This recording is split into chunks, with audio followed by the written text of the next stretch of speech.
You know, many times when I speak with you about leadership, I talk about what's the difference between leadership and management.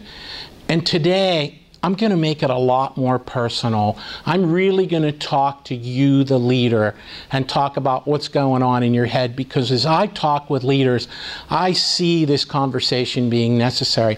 First of all, big picture. Leadership is about people, management is about things. And Stephen Covey puts it wonderfully. Management is efficiency in climbing the ladder of success, but leadership determines whether the ladder is leaning against the right wall. And so I want to talk about, as your leadership, you and where you stand, are you leaning against the right wall? Are you working on the business or in the business? I know you know that you need to work on the business, but are you? Do you sometimes wish and muse that you were executing what was better suited to your strengths?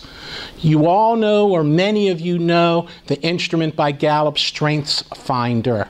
It's a great concept. When you have the intersection of your doing what you love and what you're best at, that's where your best work is. So are you finding the intersection of what you're best at and what you love to do? We all have strengths, and when they're leveraged, we find ourselves in a position where we feel our work is truly making a difference, where it's fulfilling to the market and it's fulfilling to ourselves. When our strengths aren't in play, we find ourselves less passionate about the work we do.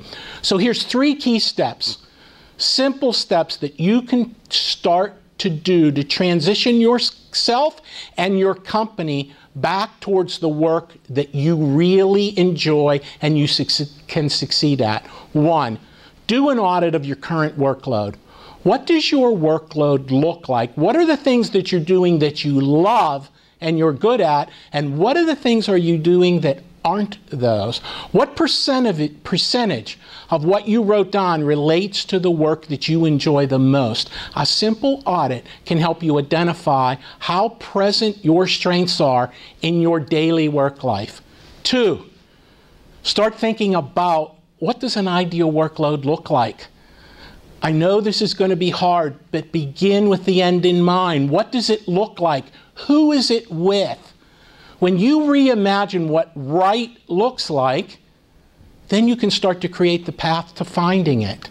And then lastly, spend intentional time getting to where you just described in number 2. Articulate and develop the business strategies in the company that support your strengths. Be a little bit selfish. We need to apply rigor and introspection to ourselves and our own practices, and everything will happen in our company.